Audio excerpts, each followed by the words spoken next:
안녕하세요. 책으로 공부하는 미래 시청자 여러분. 저는 채널 운영자 신진상입니다. 오늘은 제가 제일 좋아하는 물리학자 미치오 카쿠의 최신작 리뷰인데, 제가 천재성이라는 제목을 달아봤어요. 책은 정말 좋습니다. The God Equation인데요. 신의 방정식이라는 뜻이죠. 그렇죠? 근데 국내 제목은 단 하나의 방정식인데, 아인슈타인이 상대성 이론 이후 죽을 때까지 찾았던 그 방정식이 바로 그겁니다. 그쵸. 세상을 명쾌하게, 세상에 쉽게 말하면 네 가지 힘이 있지 않습니까? 전자기력, 그리고 약한 핵력, 강한 핵력, 그쵸. 그리고 중력. 이 네 가지, 그죠. 통일장 이론을 얘기하는 거죠. 그거를 만들어내지 못했고요. 그 고민하는 과정 속에서 숱한 그 지적 거인들이, 그쵸. 그 중에는 이제 미치오 카쿠도 포함되는데, 그 노력들을 어떻게 기울이고 있는지에 대한 얘기예요. 그래서 정말, 미치오 카쿠는 제가 몇 년 전에 미치오 카쿠는 좀 설명을 드리자면요. 모르시는 분들이 있으시고, 뉴욕시립대학교 물리학과 교수인데, 이론 물리학에서 세계적인 권위자고, 사실은 지금 현대 물리학의 양자역학 이후에, 그쵸. 그리고 촉근 이론도 그렇고, 좀 실험으로 검증해내기가 힘들잖아요. 그래서 이론 물리학으로 점점 더 심화되고 있는 측면이 있는데, 세계적인 권위자죠. 미래학자. 그래서, 하버드 대학교 스마쿰 라우대 최우수 등급으로 졸업. 제가 알기로는 입학도 수석 입학을 했던 걸로 알고 있어요. 고등학교 때 입자가 속기를 만들어 가지고, 그걸 입학사정관들한테 보여서, 그쵸? 최우수 학생으로 평가를 받아서 입학을 했을 겁니다, 아마. 그리고 고등학교 때 슈레딩거 방정식을 풀고, 디렉 방정식에도 도전했을 정도로 지적인 천재예요. 제가 보니까 첫 작품 아인슈타인을 넘어서 초공간, 그리고 비전, 아인슈타인의 우주, 평행 우주, 불가능은 없다, 미래의 물리학, 마음의 미래, 인류의 미래까지 다 읽어봤네요. 그 중에서 제가 역시 국내에서 제일 많이 팔리고 서울대학교 자소서에서 제일 많이 발견된 책이 평행 우주였고요. 그리고 미래의 물리학도 물리학과 학생들이 많이 쓰는 마음의 미래를 보고는 정말 놀랐어요. 어떻게 물리학자 이렇게 뇌과학을 그렇게 해요. 정말 이렇게 정말 사통팔달한 사람이다. 정말. 근데 이 사람의 어떤 물리학은 사이언피스 픽션급의 재미가 있다. 그렇죠. SF와 진짜 사이언스가 융합되는 느낌을 주는, 그렇죠. 멋진 사진을 제가 골라왔고요. 요즘에는 미치오 카쿠가 조금 이분한테 인기가 좀 잡혔죠. 이분이 누구냐면 카를로 로벨리예요. 이분은 양자 중력 이론, 그죠? 리스몰린이랑 함께 양자 중력 이론, 그렇죠? 양자역학이랑 그쵸 중력, 그쵸, 이론 그를 합치려고 하는 양자 중력 이론의 어떤 태도인데요. 이분은 시간에 대해서 연구하시는, 시간이란 없다고 얘기하시는 분이죠. 사건만이 존재할 뿐이라고. 이태리의 칼로 로벨리인데, 이분의 책도 우리나라에서 네 권이 나와 있는데, 저도 네 권의 책을 다 읽었고요. 저도 물리학을 참 좋아하는 것 같아요. 물리학 책이 어려우면서도 재밌어요. 생물학 책이나 화학이나 이 화학 책들보다 좀 뭐랄까 철학에 더 가깝다고 해야 되나? 그래서 좀 어렵지만 칼로 로벨리도 굉장히 많이 판매되고, 작년에 나왔던 책도 재밌게 읽었습니다. 이분은 이태리에서 그런지 몰라도 약간 좀 뭐랄까 반미적인 성향이 좀 있는, 그래서 미국을 대단히 별로 안 좋아하는 그런 게 있고요. 그리고 제가 한번 얼마나 그 고등학생들 사이에서 미치오 카쿠가 인기가 있었는지 제가 생각나는 자소서가 있어가지고 잠깐 좀 인용을. 이게 지금 대학을 잘 다니고 있는 과고생인데요. 물리학을 연구하기 위해서는 호기심, 미래과학에 대한 비전과 지적 탐구심이 필요하다고 생각합니다. 미치오 카쿠는 과학적 호기심이 대단한 사람입니다. 그에 있어서 미래의 물리학에서 반물질의 거동을 파악하는 거품상자나 입자가 섞기를 집에서 제작하고 실험하는 등 어릴 적부터 과학에 대한 재능과 관심 모두를 갖고 있던 사람입니다. 근데 미치오 카쿠는 대단히, 그리고 피겨 스케이팅을 정말 잘 타요. 정말 우아한, 그쵸? 마치 우주에 이 사람이 촉군 이론의 러스킨드와 함께 이제 그리고 브라이언 그린과 함께 이제 어떻게 보면 촉군 이론의 대중화의 그쵸 가장 선구주자인데 정말 이제 재능과 관심 모두를 갖고 그래서 정말 천재가 그쵸 바로 어떤 사람인지를 얘기할 때는 미치오 카쿠가 가장 적당한 인물이라는 생각. 미치오 카쿠 하면 떠오르는 두 이론이 있죠. 평행우주와 촉군 이론. 근데 이게 둘이 연결돼 있어요. 평행우주는 정말 저도 재밌게 읽은 책인데 좀 말이 안 되는 것 같으면서 되는 얘기인데 증명할 수는 없죠. 그러니까 이런 벌써 평행우주가 이제 60년대 초반에 필립 K 딕이 그 제가 좋아하는 SF 작가 이제 블레이드 러너 원작자 필립 K 딕이 맨 인 더 하이 캐슬이라고 히틀러가 2차 대전을 이긴 다음에 그쵸 세계가 어떻게 그쵸 흘러갔나를 보여주는 평행우주 또 다른 우주가 그쵸 존재하고 있는 거예요. 그래서 재밌는 게 그 우주에서는요 미국의 이게 독일이랑 일본이 이제 분할 지배를 하니까 그 미국인들이 그 원작 소설에서는 몰래 책을 읽어봐요. 그러니까 가상 소설이죠. 연합군이 그쵸 전쟁에서 이기는 그게 이제 재밌는 게 이제 루스벨트가 그쵸 암살 시도가 있었거든요.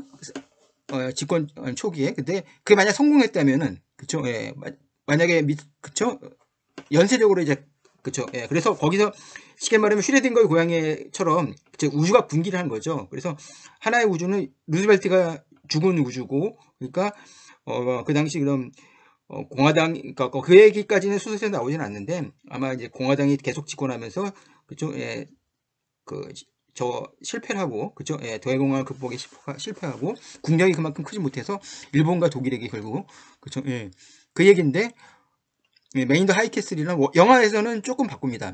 설정을 영화에서는 그쵸 히틀러가 그쵸 소위 말하면 지금 연합군에서 승전하고 자기네들이 패전하는 그쵸 그 이제 동영상을 이제 수집하는 거예요. 그 소설이 아니라 그때 그런 아주 되게 재밌는 책이에요. 그 아마존이 만든 대단한 성공했던 드라마이기도 하고요. 그리고 평행우주와 촉구론이 어떻게 연결이 되냐면요. 평행우주는 이 우주 말고 우주가 어마어마하게 많은데 그쵸 얼마나 많은지는 그거는 이제 셀 수가 없다라는 건데 지금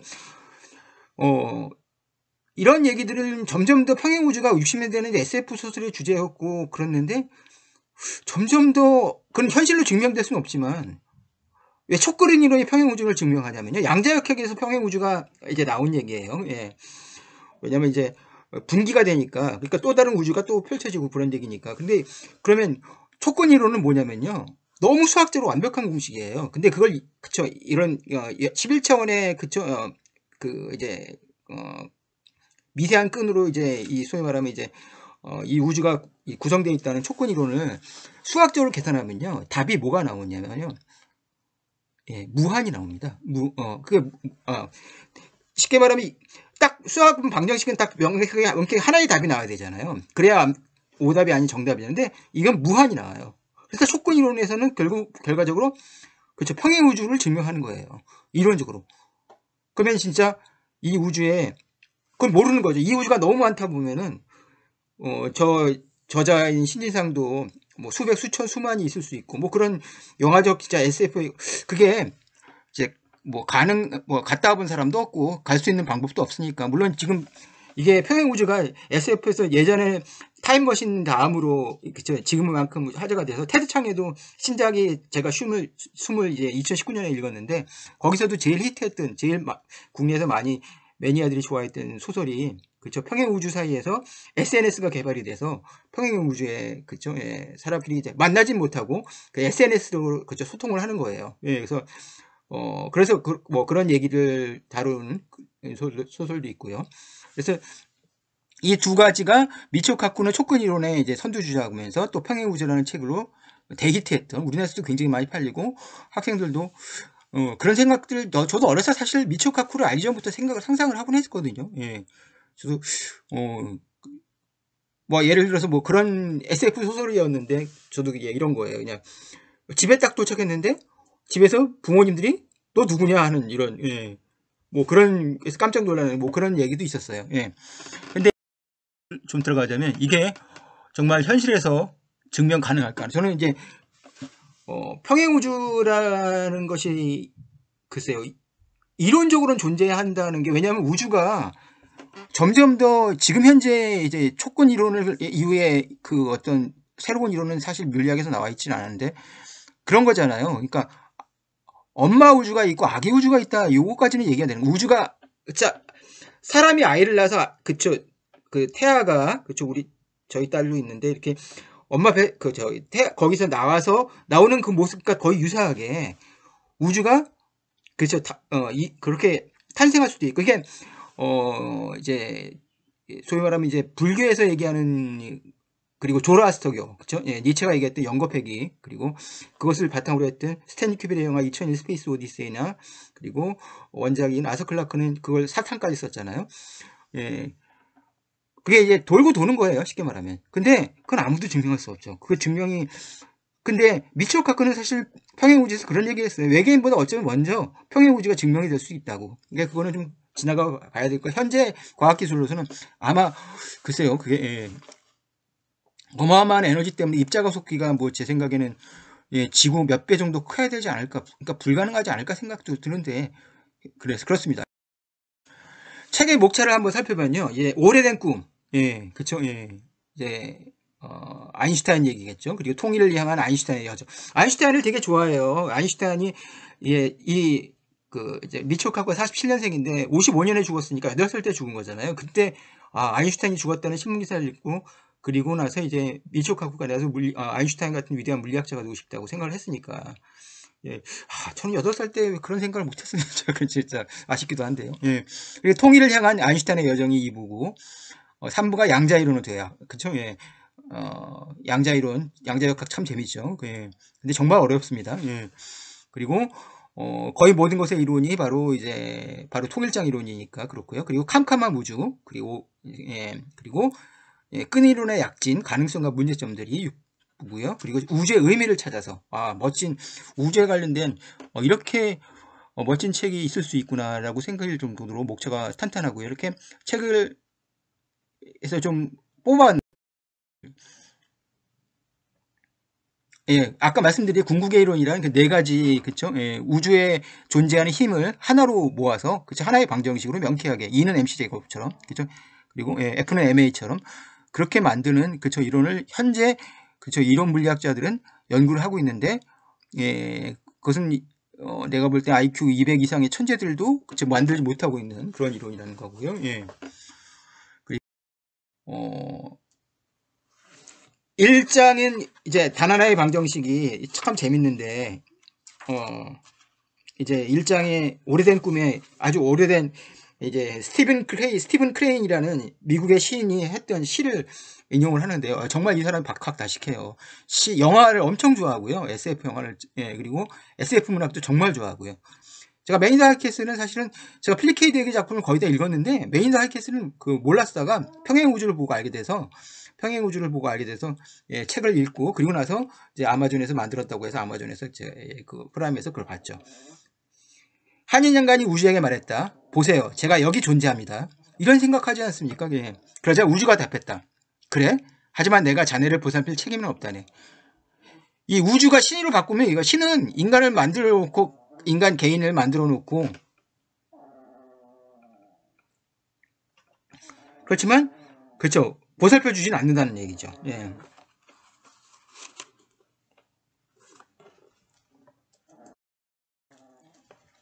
그리고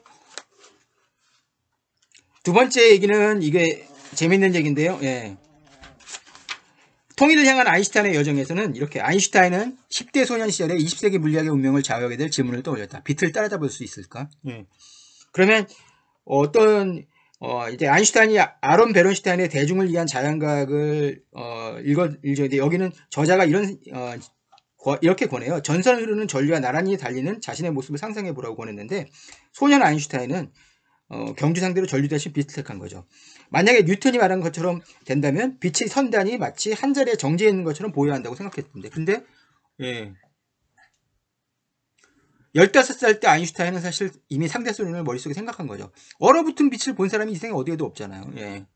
그래서 뭔가 뉴턴의 그쵸? 예, 완벽했던 이 세상 체계, 어떻게 보면 뉴턴이 아인슈타인보다 더 천재일 건 같아요. 보면 미적분까지 치면 뉴턴이 아인슈타인보다 더 인류 역사에 인류과학에서 기원을 하면 뉴턴 1이 아인슈타인이 2인 것 같은데, 여하튼간 그렇죠. 예. 상대성 이론에 대한 얘기, 그쵸? 예, 그리고 약간 수학적 얘기도 나오고요. 그리고 양자역학 얘기. 양자역학이 상식에서 아무리 벗어난데도 도저히 부정할 수 없는 이유는 뭘까요? 예, 그걸 이제 리차드 파인만이 요걸 가지고, 그러니까 양자역학은 그쵸, 예, 에르윈 슈에딩거, 그리고 닐스 보어, 그리고 베르너 하이젠베르크, 그리고 리차드 파인만까지 벌써 제가 아는 사람들만 해도 노벨 물리학상을 여러 명이 받았죠. 예. 그래서 이제 양자 정기역학으로 이제 정확히 리차드 파인만이 QED라고 하죠. 예, 퀀텀 일렉트로닉 다이너믹스죠. 예. 이게 가장 그쵸. 야, 리차드 파인만도 천재 중에 천재. 그러니까 리차드 파인만도 유대인, 그쵸. 아인슈타인도 유대인. 근데 미치오카그는 일본계 미국인, 그쵸. 예. 근데 실험 결과, 그쵸. 예, 소수점 이하 11번째 자리까지 일치합니다. 그러니까 즉 QED는 인류의 지성이 낳은 가장 정확한 과학 이론이다.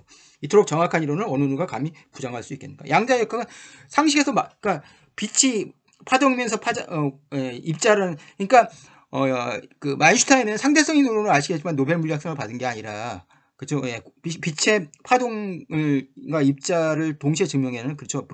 브라운 운동으로 받은 거잖아요. 예, 그러니까 양자역학의 어떤 그 아인슈타인은 그렇게 양자역학이 좀 황당하다. 그쵸? 예. 쉽게 말하면 양자역학에 대해서 이렇게 얘기를 했었거든요. 아인슈타인이. 아니, 내가 달을 가리키려고 할 때 달이 내가 가리키는 게라고 내 손이 있기 때문에 달이 있는 거냐. 근데 만약에 내가 손을 안 거치면 달이 사라지냐. 이런 식으로, 그러니까 양자역학은 도저히 상식적으로 이해할 수 없다. 뭐, 그런 얘기를 했는데요. 근데 부정할 수 없는 거죠. 이게, 그러니까 이 미시의 세계는요. 그러니까 이제 이런 얘기를 하는 겁니다. 거시와 미시의 세계가 이제 저도 한때 그런 생각을 했었어요. 아, 제가 라일리안이라는 이제 우주인의 후손이라고 이제 자처하는 이제 약간 사이비 과학, 사이비 우주 종교 약간 거기에 심취한다. 걔네들 주장이 그거거든요. 그러니까 인간 신도 없고 인간 거시와 미시의 세계는 그쪽 계속 연결이 된다. 그러니까 쉽게 하면 인간 몸에도 우주가 있고, 그쵸? 이제 우주가, 그러니까 이런 식으로 인간의 원자의 크기에도, 근데 그것이 완전히 말이 안 된다고 보는 게 이제 그 밀초카쿠 얘기예요. 왜냐? 원자 상태가 되고 하면 불완전해서, 그쵸? 완전히 거기서 이제 물리학의, 그쵸? 거시의 세계에서 작용되는, 그쵸? 예. 그 완전히 그것이 다른, 그쵸? 예. 쉽게 말하면 이제 셰익스피어의 얘기를 하면서, 그쵸? 셰익스피어에서 동일한 배우가 동시에 무대 1층에서는 햄릿을 연기하고 2층에서는, 그쵸? 예. 그 프로스페로를 연기하는 그런 모습이 바로 양자역학입니다. 예. 사실 우리나라 사람들은 좀 뭐랄까 좀 양자역학이 이제 물론 이제 저도 이제 국내에서 나와 있는 양자역학 책들을 뭐 읽고 하지만, 그쵸? 예. 그리고 이제 저랑 패친이기도 하는데 김 교수님이, 예. 김상욱 교수님이. 근데 과연 한국 사람들이 양자역학을, 영화 제목도 있잖아요. 양자물리학이라고. 예. 근데 정말 그 리차드 파인만조차 이걸 이해하는 사람은 세상에서 3밖에 안 된다 이런 얘기를 했는데, 글쎄요. 예. 우리나라에서는 뭔가, 그쵸. 예. 하기야 그런데 영화 슈레딩거의 고향이라는, 그쵸. 뭐 사실 뭐 티셔츠도 있고 그렇게 대중문화의 아이콘까지 된 걸 보면은 꼭 한국만 그런 건 아니에요. 미국에서도 그렇고. 예. 아인슈타인이 2차 세계대전 이후 뒷방 늙은이 취급을 받은 이유. 그쵸. 예. 딱 이게 요 5장의 핵심인데요. 예. 근데 아인슈타인은, 그쵸. 결국에, 예. 근데 왜 그 살아생전에 그 천재가, 그쵸. 예. 통일장 이론, 즉, 이 단하나의 방정식, 궁극의 신의 반정식을 발견하지 못했을까요? 예. 핵력에 대해서 이해가 부족했기 때문이라고 하더라고요. 그렇죠? 예. 조금 더 그에게 수명이 길게 주어졌고, 그리고 조금 더 그가 글쎄 천재성이, 그렇죠, 조금 더 오랫동안 이어졌다면, 글쎄요, 예, 아인슈타인 이후에 현대 물리학은 끝났을 수도 있을겠죠. 예, 그렇죠. 예. 근데 본인은 뒷방 늙은이 취급받아도 좋았다. 뭐 이런, 그죠? 내 기질에 맞는다 이런 얘기를 했었어요. 예. 그다음에 블랙홀 얘기를 해보면요. 저도 궁금한 게 블랙홀은 모든 걸 빨아들이잖아요. 그러면 블랙홀로 들어간 정보는 완전히 사라지는가? 이게 그쵸. 여기에 대해서 킵손이라는 물리학자가 근본적으로 이의를 제기하고 그리고 그것을 영화로 만든 게 인터스텔라예요. 그건 정말 인터스텔라 잘 만든 영화잖아요. 예. 그러니까 어떤 점에서 상상력이 저는 그게 솔직히 말하면 이제 감독인 크리스토퍼 놀란의 상상력이 아니라 동생인 조나단 놀란 그쵸 예, 네, 상상력이라 생각이 되는데 책을 많이 읽고 그쵸 확실히 시나리오가 동생이 받쳐주다가 동생이 빠져준 이제 덩케르크부터는 약간 좀 그쵸 예. 좀 어긋나기 시작하더라고요. 근데 거기에 보면은요 블랙홀 속으로 들어가잖아요. 그래서 자신의 과거와 마치 예, 보레스의 바벨의 도서관처럼 모든 기억들이 다 이렇게 그쵸 이렇게 도서관의 책들처럼 있고 그래서 결국 자기의 과거와 연결시켜가지고 자기의 과거에게 그쵸 메시지를 던져가지고 그쵸 예, 딸과 영원히 헤어지기 근데 영원히 헤어지진 않죠. 나중에 딸이 죽기 전에 그쵸 시간에 공백을 해서 만나는데 되게 이제 부녀 관계와 그리고 이제 우주와 블랙홀과 이런 그쵸 그리고 이제 웜홀 이런 얘기들을 정말 그렇게 재밌게 어떻게 잘 만들 수 있는가 이제 인생의 영화 중에 하나인 것 같은데요. 여튼 내부의 정보는 완전히 사라지는가에 대해 가지고 예, 여기서 미치오 카쿠 얘기는 그렇지 않다는 얘기죠. 예. 근데 그거는 글쎄요 제가 볼 때는 그쵸 예. 블랙홀에 대한 얘기가 그쵸 예.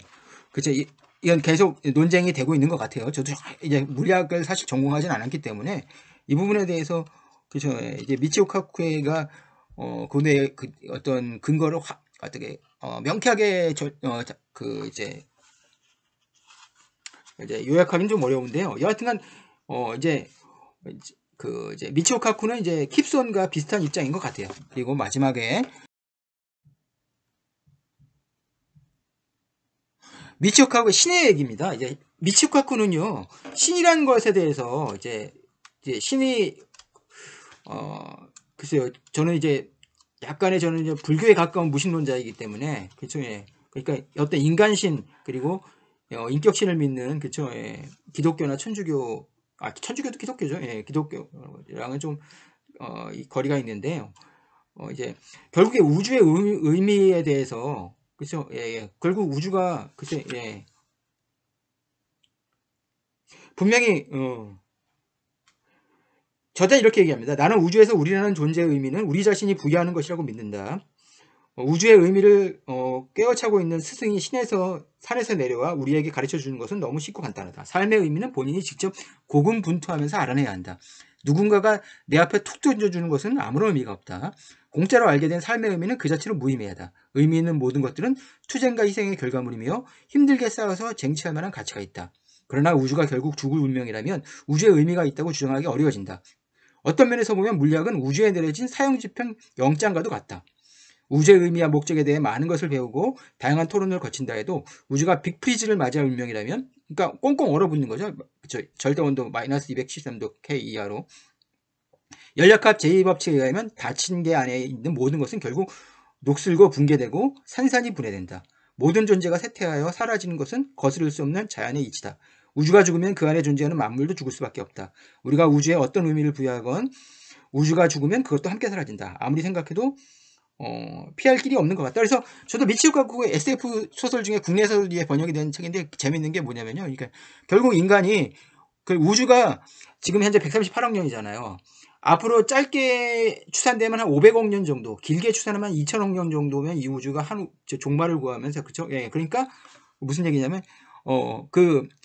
쉽게 말하면 빛의 속도로 근접하면서 시간이 느려지잖아요. 그쵸? 예. 그리고 나서 우주가 쉽게 말하면 제로가 그냥 환점의 먼지가 될 순간에 다른 평행 우주로 넘어가거든. 그렇게 해서 생명을 이어가는 인류에 대한 얘기가 나오는 SF 소설이 있어요. 하여튼 이제 신에 대해서는요. 이제 신을 뭐 물리학자 중에서도 의외로 물리학자 중에 뭐 창조론을 믿는 물리학자들이 꽤 돼요. 그래서 신은 이제 우주론적 증명과 목적론적 증명과 존재론적 증명이 예. 이제 그 세 가지가 있는데요. 이제 물체가 움직이는 이유는 무언가에 밀렸기 때문이다. 즉 무언가가 무언가를 움직이게 만든다. 그렇죠? 최초의 원인은 그렇죠. 무언가가 움직이게 하는데 원인이 있을 거니까 그렇죠. 무슨 빅뱅에 반드시 그런 원인이 있을 텐데 그거 신이라고 보는 얘기고요. 목적은 우리는 어디서나 정교하고 복잡한 물체를 쉽게 볼 수 있다. 모든 디자인은 디자이너가 손을 통해 탄생한다. 그러므로 최초의 디자인은 신이었다. 뭐 이런 게 목적론적 증명이고요. 아리스토텔레스가 좋아하겠네요. 존재론적 증명은 정의에 의해 신은 우리가 상상할 수 있는 가장 완벽한 존재이다. 물론 우리는 존재하지 않는 신도 상상할 수 있다. 근데 존재하지 않는 신은 결코 완벽할 수 없다. 그러므로 신은 반드시 존재해야 한다. 뭐 이런 논리안적인 얘기고요. 예. 여하튼간 그래서 미치오 카쿠는 신에 대해서는 불가지론의 입장을 택하고요. 예. 근데 많은 물리학자들이 이제 불가지론을 넘어서 근데 생물학자가 확실히 더 그 리차드 도킨스 같은 사람이 훨씬 더 그쵸 무신론에 그쵸 예, 저거하고 물리학자들은 좀 열려 있다고. 우주가 너무 경이롭고 너무 크니까 제가 볼 때 우주에 비하면 지구는 그러니까 10억분의 그러니까 1 나눠도 안 될 거예요 아마. 그쵸 예. 우주라는 크기에 비하면 그쵸 예. 그 너무너무 그쵸 거기에서 인간은 또 얼마나 작습니까? 진짜 보잘것없는 그쵸 예. 그런데 그쵸 누구를 만나가지고 사랑을 하고 그리고 자식을 낳는다? 야 보통 진짜 그쵸 이게 우연일까요 정말? 예 그쵸 예. 예, 이런 걸 물리학에서도 역시 철학과 그쵸 만나는 부분인 것 같아요. 예.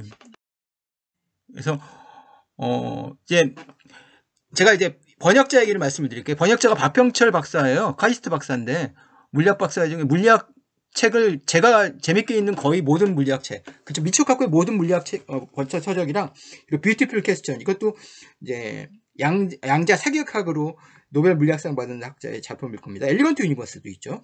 그리고 엔드 오브 타임, 그쵸 브라이언 그린의 예, 책들을 통해서 거의 100권 정도를 번역한 우리나라 최고의 물리학 번역가예요. 박병철 박사는. 근데 마지막에 이렇게 얘기해요. 각구 박사님 걱정 마세요. 만물의 이론이 쓸데없는 지적 유의라고 생각하는 사람들은 이 책을 읽지 않을 테니까 걱정하지 말라는 얘기예요. 예.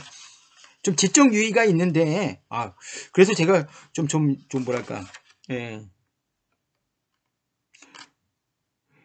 예, 책이 너무 친절한 설명에 다시 한번 감탄하면서 왠지 그가 지나친 걱정을 했다는 느낌이 들기도 한다. 번역을 마무리하면서 그에게 조용히 귓속말로 한마디 하고 싶다. 이 사람은 진짜 미치오 카쿠의 어떤 광적인 팬이라서 미치오 카쿠는 무조건 이제 김영사에서 식이 나오는데 무조건 이제 박병철 박사가 번역을 합니다. 말하자면요, 미치오 카쿠의 다른 책들에 비해 좀 다소 어려워요. 예.